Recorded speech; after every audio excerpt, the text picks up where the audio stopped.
एक ऐसी एक्ट्रेस जिसकी खूबसूरती, दौलत, शोहरत में कोई कमी नहीं थी, इसके बावजूद भी उसे प्रोस्टिट्यूशन के बिजनेस में आना पड़ा। उनकी आखिरी अंतिम यात्रा में उनके शव को एक चाय के ठेले पर रखकर शमशान घाट पहुंचाया गया। उनके आखिरी समय में उनका साथ देने वाला कोई भी नहीं था। कहते हैं ना, जो आसमानों की ऊंचाइयों पे पहुंच जाते हैं, जब वो धरती पे गिरते हैं तो चकनाचूर हो जाते हैं। कुछ ऐसा ही हुआ था इस एक्ट्रेस के साथ। चलिए जानते हैं कौन थी वो एक्ट्रेस और उनकी दर्दनाक कहानी के बारे में शिवाय चैनल के इस वीडियो में। वीडियो पसंद आए तो इसे लाइक और सब्सक्राइब जरूर कीजिएगा। नमस्ते, आज हम बात करेंगे 60 की दशक की फेमस एक्ट्रेस विमी के बारे में। विमी की शुरुआती जिंदगी परी कथाओं से कम नहीं थी। विमी एक पंजाबी परिवार से आती थी और उन्हें प्यार हो गया था कोलकाता के एक बिजनेसमैन शिव अग्रवाल से, जिनसे उन्होंने जल्द ही शादी कर ली, जिसके वजह से विमी के परिवार ने विमी से सारे रिश्ते तोड़ लिए।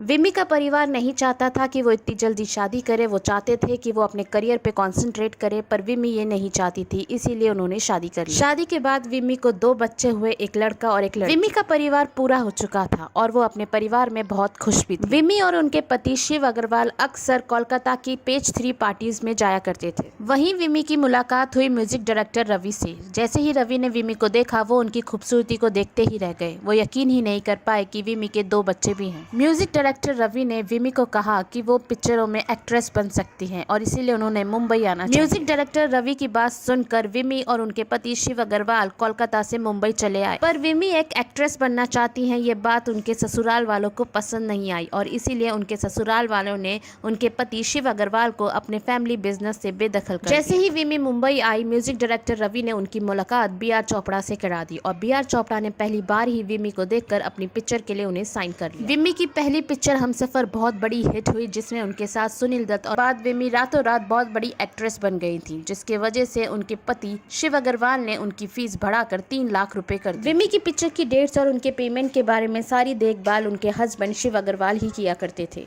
शिव अग्रवाल फिल्मी जगत की चकाचौंध से काफी ज्यादा प्रभावित हो गए थे। वो विमी की फीस बढ़ाते चले जा रहे थे, जिसके वजह से विमी को फिल्में मिलना कम हो गई थी। वो चाहते थे कि विमी ज्यादा से ज्यादा पैसे कमाकर घर लेकर आए, चाहे वो फिल्म कैसी भी हो, और उस फिल्म को करने के लिए विमी को कुछ भी करना पड़े, जिसके वजह से विमी का करियर डाउनफॉल में जाने लगा था। इसी वजह से विमी और शिव अग्रवाल में लड़ाइयाँ होने लगी, जिसके बाद शिव अग्रवाल मुंबई छोड़कर कोलकाता वापस चले गए अपने दोनों बच्चों के साथ और उन्होंने विमी को डिवोर्स दे दिया। विमी पूरी तरह से टूट गई थी। ना ही उनके माँ बाप उनके साथ थे और ना ही उनके पति और बच्चे, और उनका फिल्मी करियर भी डाउनफॉल में चला गया था, जिसके वजह से वो डिप्रेशन में चली गई थी और उन्होंने शराब का सहारा ले लिया। जब कोई रास्ता नहीं बचा तो जॉली नाम का एक शख्स, जो कि एक फिल्म मेकर था, उन्होंने उनमें अपना सहारा नजर आया। विमी जॉली के साथ रहने लगी थी, पर जॉली उनका सहारा बनने की जगह उनका शोषण करने लगी थी। जॉली ने विमी से कहा था अगर उन्हें फिल्में चाहिए तो उन्हें प्रोड्यूसर्स के साथ ज्यादा वक्त बिताना पड़ेगा। फिल्मों के लालच में विमी ने जॉली की बात मान ली और वो प्रोस्टिट्यूशन के बिजनेस में चली। जब ये बात फिल्मी जगत में पता चली तो उनकी और किरकिरी हो गई और बची बचाई फिल्में भी विमी के हाथ से चली गई।